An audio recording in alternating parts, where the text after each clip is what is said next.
Welcome to episode 7 of Pitch Black Beacon.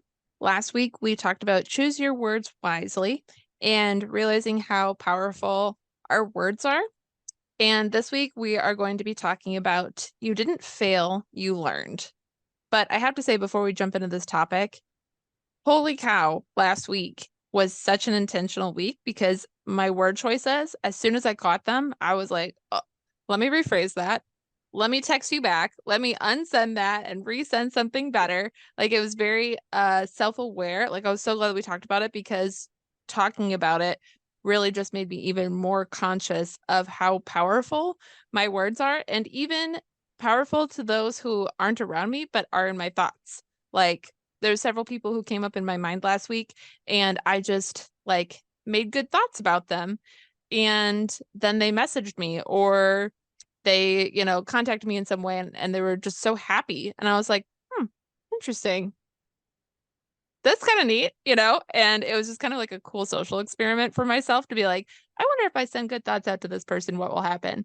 And I didn't get a return on all of the thoughts, but the seeds that we plant, we don't always know the impact of them, and that is perfectly okay. So, such a fun week. But you didn't fail, you learned is the topic for today. And this is going to be kind of a big topic because we've talked about excuses, we've talked about making good habits, we've talked about our ego, we've talked about a lot of these things. And I feel like this conversation today is going to really kind of tie all those things in to an action step and giving people some grace in the process that we call life. As a recovering perfectionist, one of the things that I really struggled with was this constant, like, oh, if I didn't do it right, I failed. If I didn't do it right, I failed. And having all these expectations in my life and creating this anxiety that really was self-created and self-followed through sentences of torture, personal torture, and not knowing what to let go, how to let it go. And when people would tell me, you just gotta let stuff go, I'd be like, but am I gonna let it go right? Can you tell me the right way to let it go so I know how to do it? Well, I think the right way is to limit all expectations that you have in life. Mm-hmm. Start with limiting yourself of expectations because when you create these expectations and you go through life and these things happen to you in life and you're expecting them to happen in a certain way and they don't go that certain way and things just go completely different, most people will hold on to that and say, Mm. "Oh, it hurts that it didn't go this way. I don't like it. I'm not going to go with that." So you have to limit that expectation and just kind of accept all knowledge as you go with the flow and let it be as it should be and learn the lessons that you need from it. Mm-hmm. And that'll help uh, guide you through any sense of failure in anything that you do. And And in that that's just kind transition of coming out of that idea of failure as well. When you were of saying right. that, I had this very vivid image in my head of like somebody showing up to like a birthday party and there being cupcakes instead of cake, and then being mad because they expected cake, even though it's no different. Like, Right. you It's know what I just a mean? small But cake like in your it's such a hand. small thing, but people let themselves get so hung up on such petty little items because I recently heard something that is just like we can get as much like pleasure from being upset and disappointed because there's a big adrenaline response and like all these kind of things when we get upset about little things and then it fusses and we get that cortisol hit and all that kind of stuff. Like we can have as much, for lack of a better word, joy in getting mad about petty stuff as we can in experiencing joy in a good way. And so like some people get addicted to that, like those expectations and having like, oh, well, I expected this, oh, but it didn't go that way. And then they get that little bit of cortisol and they get addicted to that. And then they just set themselves up for constant little micro failures. Not that I'm talking from experience, It's that perfectionist lifestyle. but that's exactly it, is that perfectionist lifestyle. And the how, I think for people trying to transition out of this idea of, well, I didn't fail, but I learned something. And I remember you used to be like, Carly, just let it go. Like, it's fine. Just move forward. Just, it's in the past. Just, you did a good thing. You did the best you could, and all these things. And I listened to, but I kept getting fixated on how do I let it go? How? Because I felt like if I didn't have a tool to utilize, again, recovering from that perfectionism, I didn't know what was going to happen. It was too unknown. It was too debilitating. And I listened to an Alan Watts talk one time, and he said people spend too much energy figuring out the how when they just stop thinking about it. I think you sent it to me actually. I think it was called Oh yeah. if you shut up and just listen, Oh yeah. it's fine. And I was Yep. like, why did he send this to me? Seems very pointed, but then I listened to him like best advice I ever heard. And it was only like an 8-minute clip. Basically, it was just like stop worrying about the how step because even just worrying about the how step is still worrying about the thing. Just release it. Just totally release it. Right, like if you put an expectation on it, you're kind of like, this is how it's supposed to be. But the universe is like, no, You put it I in a have this. box. Yeah, you put it in a box, and now it's like this expectation exactly. But really, how it really works is there is no box. It's out in the open. There's millions of different ways that this one thing could happen, and that's the reality, and that's what you have to be willing to accept, and like, just like a surfer, you're just going with with the water, go with the wave. And otherwise you're going to let yourself down, and you're going to beat yourself up, you're going to hold it against yourself, and then you're going to build the habit of the failure mindset, the victim mindset, that leads into all these different things, and that's a whole can The of worms right nothing, there. right. It's like the nothing ever goes right for me. I'm never good at Right. anything. And you This don't want never that works out the mentality. way I wanted to. And when you do that, again, going back to our words have, Manifestation. right, our words have meaning. You keep telling yourself these stories, they're gonna keep happening. And it's not that they're gonna keep happening trying to get the same results. It's going to keep happening until you learn your lesson, until you go, oh, I didn't fail. I actually grew a lot. I actually learned a lot. And it's okay because Right. when I was transitioning out of this phase of failure and into lesson learned, one word that you introduced to me was transmuting, and that's the shifting of energy from, what was it, from one form of matter into another. Right. And so when I was transmuting this failure into a healthy habit of, oh, I learned a lesson, I would still be like, okay, I learned a lesson, but like past Carly effed up hard, you know? But I learned the lesson and I would still like try to find these loopholes to shame myself and to still get that cortisol hit and to kind of keep that narrative alive. And that was like a lateral shift. Okay, I accepted that I didn't fail, but I'm still going to shame myself for not doing what I should have done, right? And I just trying to change the narrative in my mind until I finally felt like, okay, I actually have to let this go. I have to move forward because you and I've talked about the only true failure is Doing uh nothing at all. Giving up. giving up. Yeah, the only true failure Walking is away. giving up or not being willing to learn the lesson, right? Not being willing to learn your lesson or letting your ego keep you In a cycling state of comfort. through the same things or avoiding it altogether and never learning to grow. Right. Yeah, because if I mean, like, I like the say that's why I like the saying, if you do something, you're doing more than the man sitting on the couch. I like that because, Mm, you know, one push up turns to two, two turns to five, five turns to whatever, whatever you push yourself, as long as you're doing something. Same thing with learning. If you're reading one page, one paragraph, one sentence turns into a whole book, or learning a new computer programming software. mm-hmm. One minute turns into 2 minutes. 2 minutes turns into an hour, and the next thing you know, you're becoming a pro. And these are the things that you have to And the ego's look going to bring forward in, to. yeah, the ego's going to bring in that imposter syndrome, trying to tell you, what do you know? You can't do that. Yeah, You've right. never done a push up the day in your life. You're not even doing it now. Yeah, right. But that And half push up turns into a full push up. that's where it starts. So really, and releasing the expectation of like, let's use push-ups, like, okay, I'm expecting to do 10, but then you'd only do half, and then you're like discouraged, and you never want to do push-ups again because you can't even do the one. That's the mindset you need to get rid of. Mm. Because that half a push-up is still a learning lesson. That's a learned motion in your Instead of building the muscles. Your muscle. muscle is learning to get stronger in that moment.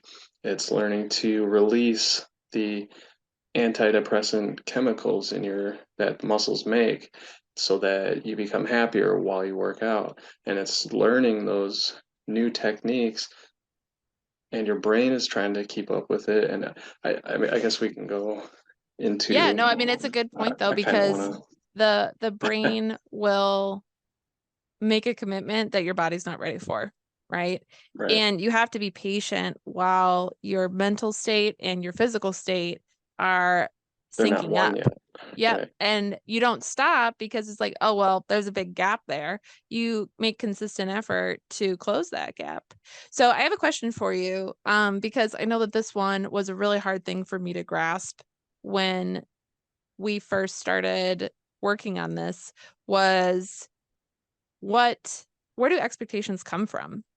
Like what creates this expectation in our life? Because I know at times I would feel like my people pleasing side was like, oh well, I should do this because that's what I'm supposed to do because then people will love me and I won't feel abandoned in life. But I mean, outside of that, like where do expectations come from?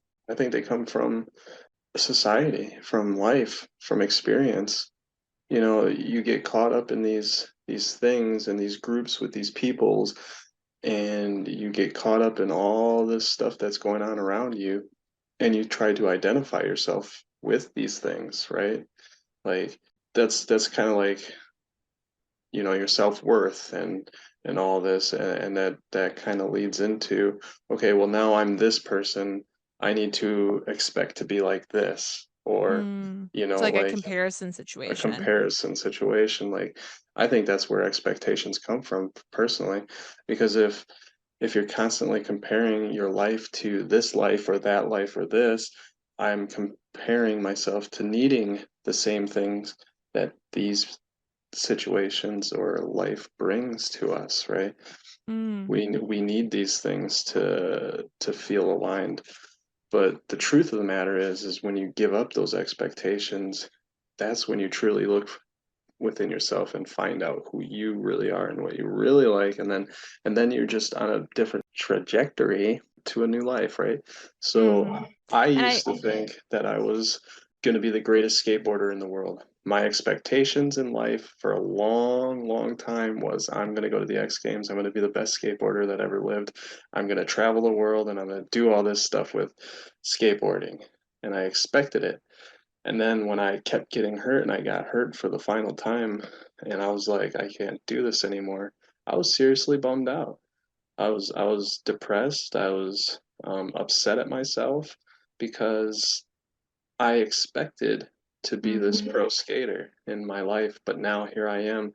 I can't take the kind of hurt that it gives, the broken bones and the swelling, and it takes time to heal.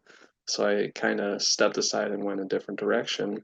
But for a long time there, I was really, really bummed out because I expected that one thing out of my life. And when I released that one expectation, it turned into an ocean of endless possibilities. And I discovered things that I didn't even know that I liked, that I like and I love and I continue to do to this day. And I wouldn't have found those things had I continued wanting to just be the expectation of a skateboarder. So, So what I'm hearing you say is like what you could have taken as a failure, you took as a chapter closing and a blank slate for new possibilities. right.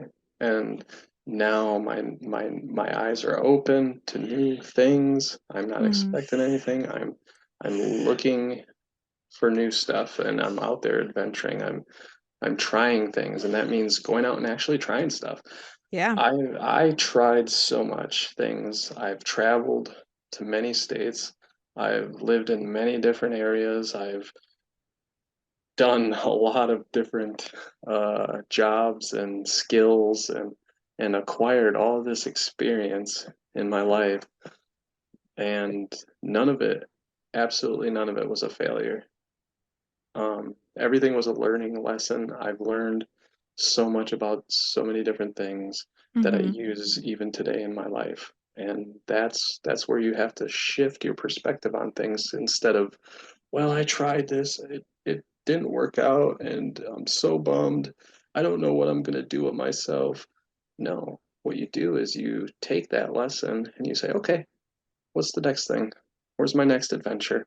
What's going to be the next thing I learn? And you grow Right. from it, and you accept the new stuff because new you have to learn every day. You have to, yeah.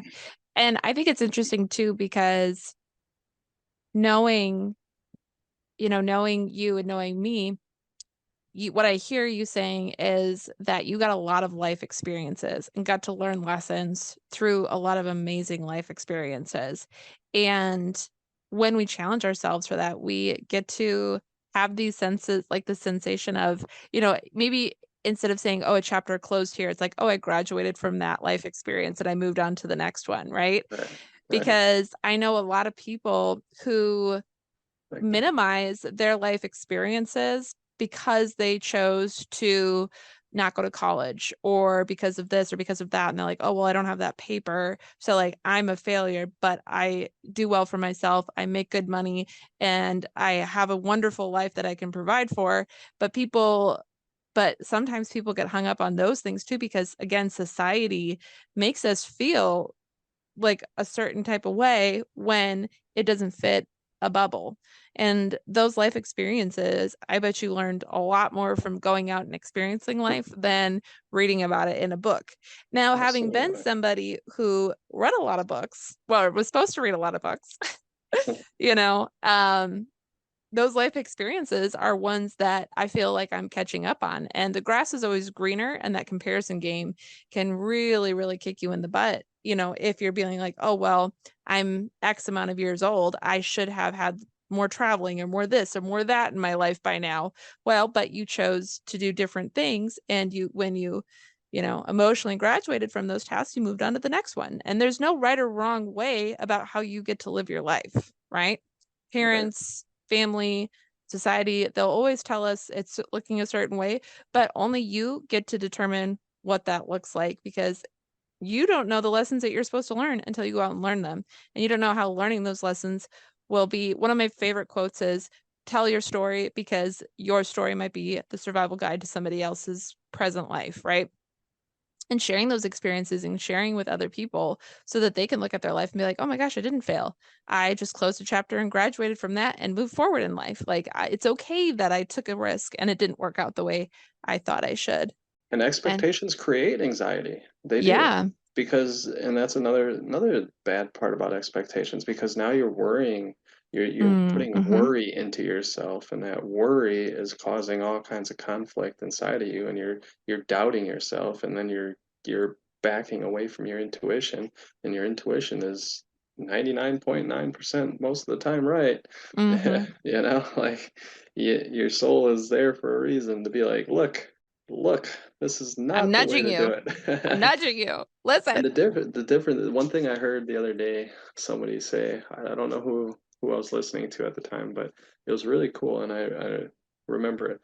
They say that the ego is going to speak loudly inside of you, and but your soul is going to whisper because it's expecting you to listen.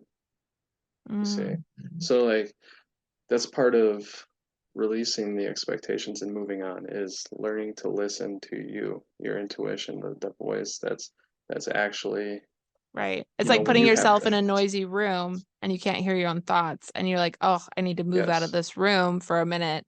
And and then just you get can my hear your own thoughts, collect right, yourself, and then you collect actually hear everything. what you're trying to say. And then that'll give you clarity on a lot of Hmm. stuff. So if you're so-called expecting, stop expecting, sit down, take a breath, listen, and close your eyes for a minute, and your new standard is going to come Hmm. into play. not your expectation, your new standard in which you should perceive I your like new that chapter transition. I like that a lot. transition. Yeah, because I feel so kind of, again, I'm going to use this word a lot because I just got really hyper fixated on it when you brought it up. But that, transmuting expectations into a standard. And I'm glad that you brought that up because it reminds me too of I had a false understanding of what expectations were because standards I was using the word expectation instead of standards. And because just my thought was expectation, it created anxiety around it. But when I started replacing it with standard, I suddenly didn't have any anxiety around it. Like, for example, Right. getting up in the morning and like getting my kitchen clean before bedtime so I could wake up the morning and have a clean, space to work in and to start my morning off right and to make my coffee and do my journaling. That was a standard that I wanted for myself. My expectation would be like, okay, well, I need to have the dishes done before I go to bed. And so because if I chose to go to bed because I fell asleep on the couch and I didn't get up and finish my dishes, which should have been done, right? Putting Hmm. that little like, oops, should isn't a good word because should is a projected expectation. You should have done this, and it Right. only creates shame in us. So it's not a good word. But having that done and then waking up in the morning, it was like, oh my gosh, I failed because now my whole day is going to be off because I didn't do this thing last night, right? Well, not Hmm. only am I living in the past, but now I'm shaming myself for something which last night I just really needed to sleep, and that's Sure. okay, and just being like, all right, well, my standard for today, I'm going to do them now and create the time and do it and And keep moving forward still and get all win the the other day. stuff.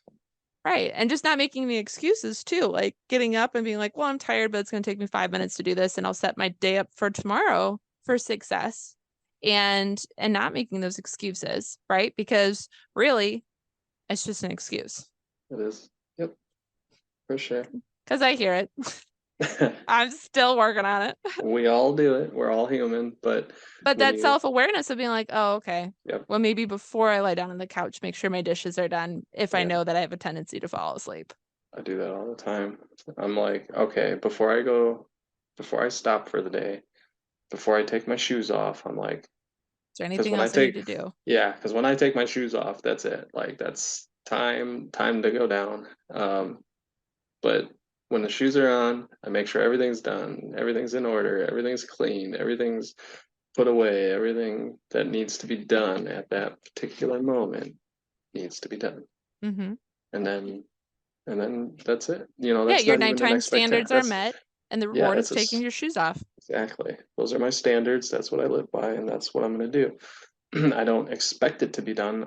I will be getting it done.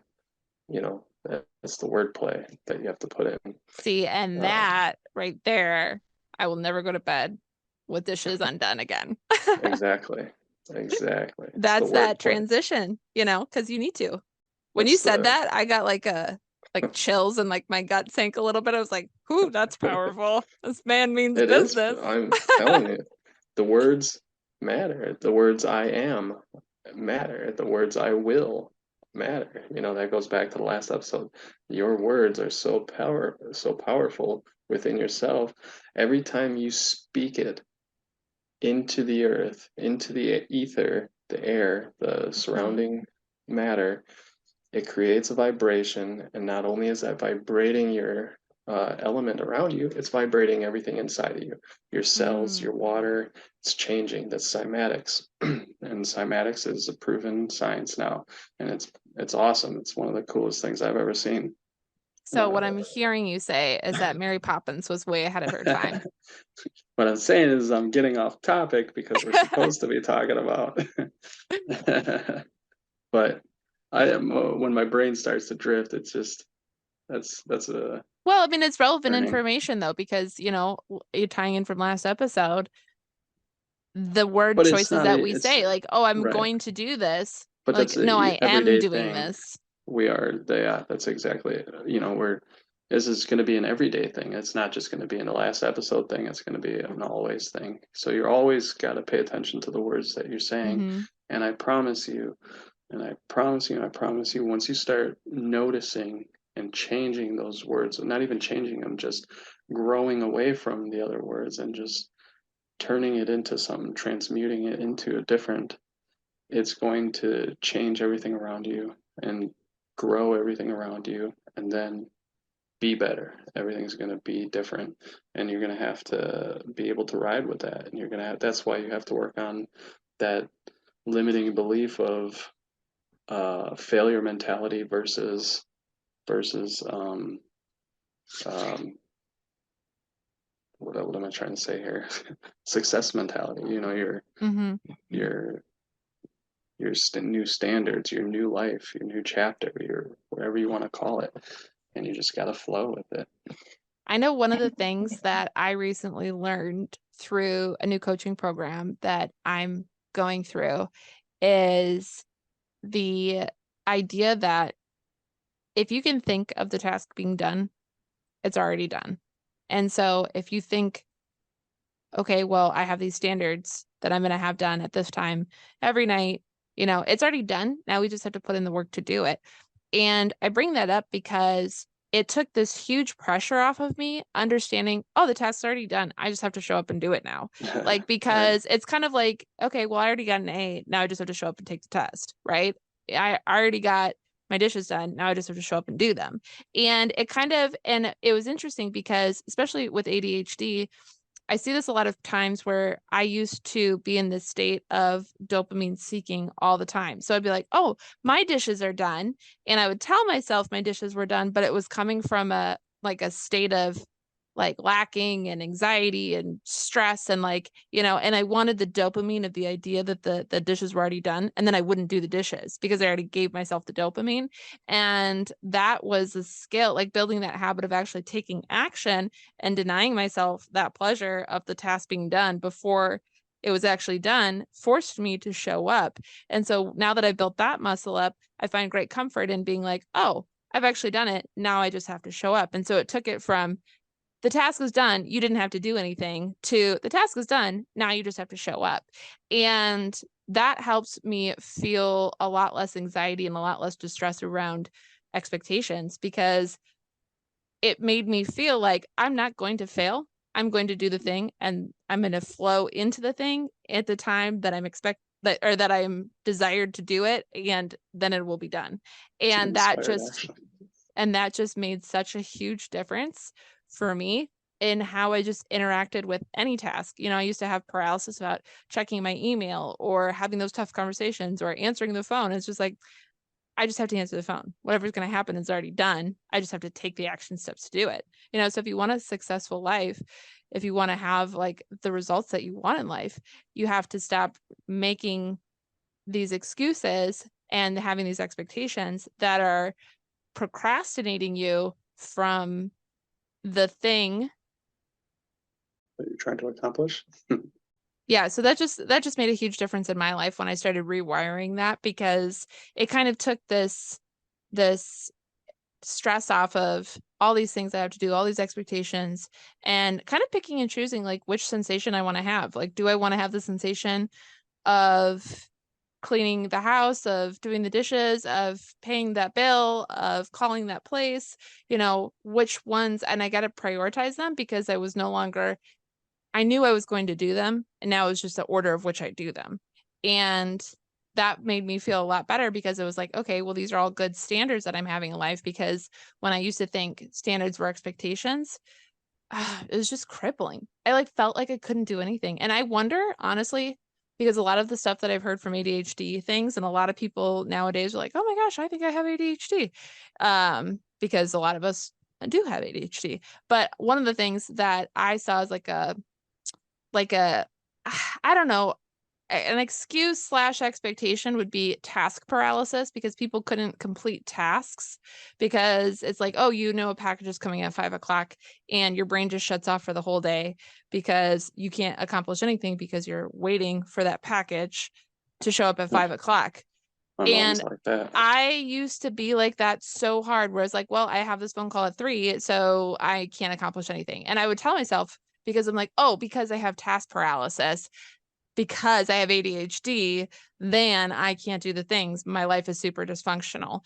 And I had to start rewiring that in my brain where now my ADHD symptoms impact me a heck of a lot less. I would say so much, like 80% less than what they used to, because I learned about self-awareness and these things that we're told that keep us in this constant state of anxiety. And I needed to understand what I was working with to know how to grow from it. Right. And these expectations are such a big part of what creates anxiety in people's lives. And just the things that we tell ourselves. Right. Which then makes people tell themselves they're failures and they're terrible at something. And then they hear it from other people, and then other people start getting in on it. And then you start really feeling bummed. Right, because it's That's like, well, why didn't just, you do all those things you had all day? And it's like, well, because I had a package coming at 5 o'clock. Did you not just hear me? You know, and then, there's the social or, the perceived yeah. judgment from others. But also what I caught myself doing was staying in that like lower level of consciousness where it was like, well, these are things that are happening to me. These are outside of my control because of these labels that I've put on myself to keep me in a state of lower consciousness. When I started like transitioning into, and for those of you who don't know like the different levels of consciousness, there's four of them, but this first one is like that victim mentality of like everything happens to me. And the second one is like by me things happen and it's you taking responsibility for stuff. And when I started having the awareness of, hey, I'm doing a lot of this to me thought processing, and I want to do this responsibility, accountability thought processing, because that seems real sexy because other people seem to have functioning lives, you know? And when I started transitioning into that, I was able to take better charge of my life and be able to stop finding the expectations and started living life and having the only like, if you have to have an expectation is like my only expectation I have for myself is being present in the moment. And when I catch myself not being present in the moment, I'm like, oh, I'm not being present in the moment. Let's get back to that spot. Let's enjoy the present moment and the task at hand currently. Exactly. A lot of it does come down to living in the present. I mean, It really does, because the future is the anxiety and the depression is the past. And if you live in the present, then you're not having the anxiety and you're not having the depression. right, you're And not I giving used to anything live energy. in such a tug of war between the twos until I decided my how process of how do I stop having anxiety? How do I stop having depression was to just cut those cords, you know? Easier said than done. There was a lot of A unraveling in that process, but lot of it was a practice. brave choice. It was a brave choice to cut those cords, to stop living that to me consciousness victim mentality, to stop living in the future, to stop living in the past. Because you know what? All those future anxieties that we have, majority of those things don't end up happening. There's an unlimited amount of potential and possibilities that could happen, you know? Yeah, every Like, choice you make creates a different path. So yeah. it's So it's like just you don't interesting. know. You just don't know.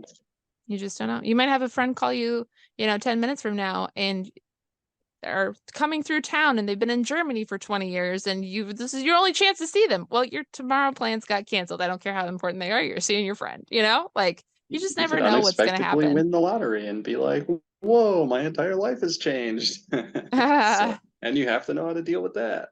Yep, yep. And So, you won't until you're in this situation to do it. And that societal pressure that comes with judgment of the shoulds and the expectations and all that kind of stuff.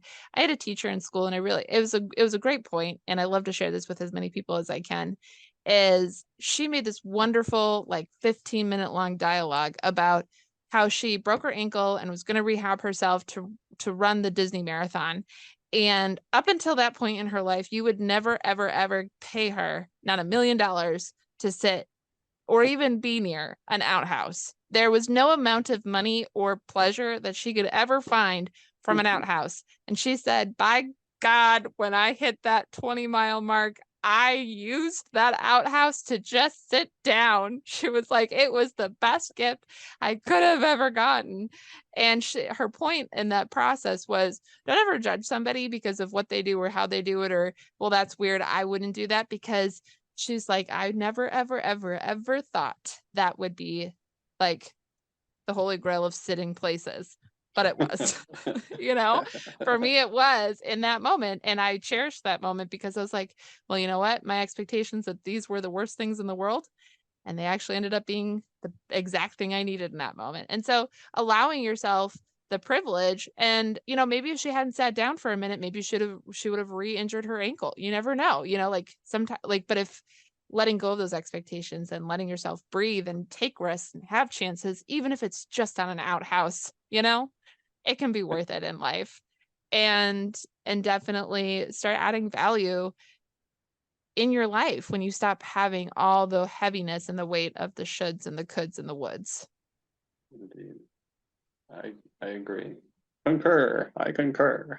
hmm And actually, Joshua and I have some pretty exciting news. Speaking of levels of consciousness, we are actually putting together a habit builder for people. It's going to be a 30-day habit builder, and it's going to be a goal setting product, a journal, like a self-led journal, to be able to get you on your journey to reprogram and transmute your negative habits into positive habits. So that's going to be pretty exciting. We're going to be hopefully launching that next week, if not the following week. I have no expectations about it, so it'll come out when it comes out. We will let you know. And it has pictures. And it does. It has pictures. It's going to It's be gonna a be cool. very It's actually really cool. Yeah, it's going to be a very engaging journal, workbook, whatever you want to call it. We're deciding to Habit call it builder. a habit builder. So this is your habit builder. So stay tuned for that. And it's And just a quick little 30-day it's like a micro get you start challenge. yeah, a micro challenge to get you started in your mindset shift to kind of try to get you to see things a different way in your life from your day-to-day life. Identify what your everyday life is now, and then start a transition and transmute things, and then see where you're at in those 30 days. hmm And And the thing I like about it too is I think we create a lot of space in the journal or in the habit builder for people to be vulnerable with themselves. I think we often fear vulnerability even with ourselves. And so this is a very supportive way in people being able to be honest with themselves to make the goals, to have the accountability and to reach the goal that their micro challenge is set on. So it should be very exciting.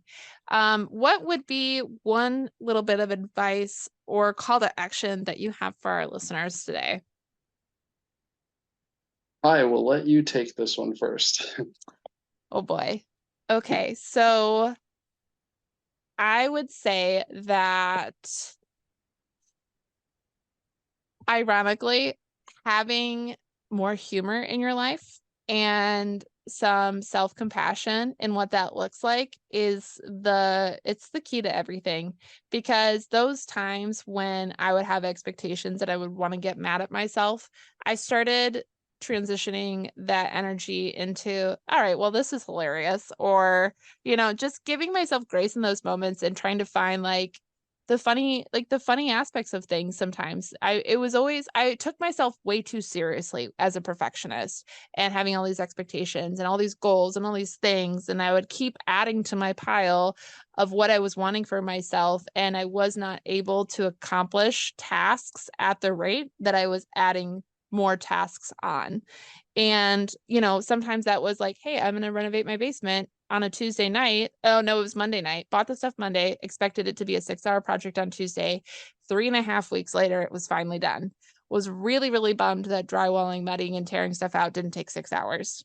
So it was a big project, and my expectation, took up a lot more time. But in that time, I also added a bunch of tasks onto my list that just kept me in a constant state of feeling like I was drowning and just a failure. Like it really, really felt like that. I remember sobbing to my ex-husband, being like, this is never gonna work. And it was at the end point where he's like, what do you mean it's already done? You did the thing. Like you did it. I'm like, but I failed because I didn't do it in 6 hours. He's like, well, that wasn't realistic. So let's not do that.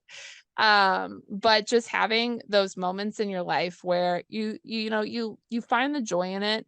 Don't take yourself so seriously. Let yourself make mistakes, and when you do, laugh about it. Like, ha, that didn't work out the way I expected. Let's try this a different way. And having that be okay, like giving yourself permission to be human and let life be okay and just roll with the punches. That would be my call to action. And just talking about it just makes me feel like, yeah, it does. It makes your life feel so much lighter. And honestly, cutting that expectation list up, cut it up, write it all out, cut it up, release it. It's no longer in existence. You don't have to do that 7-page journal of things that you've set out to accomplish. If you choose to do them, you will do it present moment by present moment. But, it's good to have goals, but don't set yourself up for failure. That's ridiculous. Yeah, I like that. And I would transition into learning. I would say learn everything. Go into every situation expecting to learn something. Like I like that. even if it's I used to work at a truck stop. Worst job I ever had in my life. It was disgusting. It was terrible. And I had this thing about my hands where I have to wash my hands when I touch certain things. So it was ridiculous. It was the worst thing I've ever done to myself in my life. But I did learn a lot from it. Even though it didn't serve me well because I didn't like it, it wasn't for me. I continued to go through with it for a while, and I did learn how Mm-hmm. to use proper cleaning chemicals, how to make things very, very clean, and processes of how truckers work, how the trucking industry works, and Mm-hmm. how laundry works, and how, because I think I was like 16. I was like 16 at the time. It was like one of my first jobs, and I was learning all these new things. Everything was so fresh. I was like, what do I do? How do I do this? And Well, and you took the risk to talk to people, yeah, and I learned and that's how you learn. tons. And I never understood our trucking system until I did that job, and I got to talk to the truckers, and you learn about how their processes go. You learn about what they like and what to keep on hand and whatnots. But yeah, I would say just learn anything and everything that you can, and go into any situation willing to learn something, because most Ooh, I likely you're like going that. to. Yeah. Having that willingness to learn, because when we don't have that willingness to learn, I feel like that's when our So you're pride, our just gonna hit a brick ego, wall. or, you keep relearning the same lessons or you don't learn anything new and you Yeah, you just gotta stay stay in a stuck. cycle of karma, Right. and that karma, the only way to break a karmic cycle is to learn the lesson and move on from it, and Mm-hmm. say, I this lesson no longer serves me. I've grown past this, and I'm done with it, and then go past. So learn.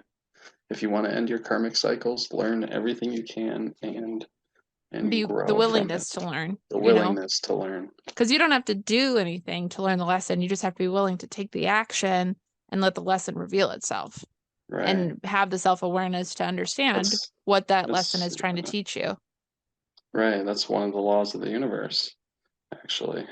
which I think we're going to talk about next week, is getting into some of the laws of the universe and helping people understand what they are. Because, kind of like a truck stop, you don't know what you don't know So you learn. until you know it. And the universe is just one big truck stop. Right?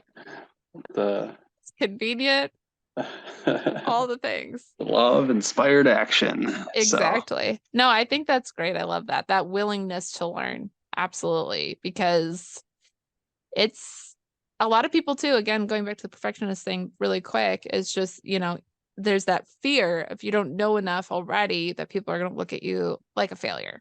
And so, I can't tell you how many times I've inflated knowledge that I thought I had, to really, I was grasping at straws, and I was like, just to be able to maintain conversations in situations where I had no business being, or, I learned what I learned from the situations, but it was this constant, please don't ask me another question because I'm afraid you'll realize that I don't know what I'm talking about.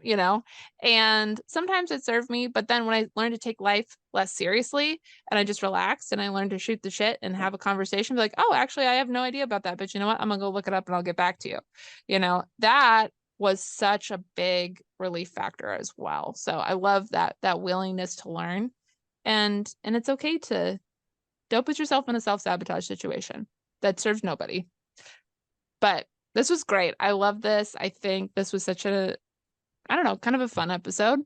And I want to compliment and celebrate Joshua for coming out of his shell a little bit each week and getting so much better at public speaking.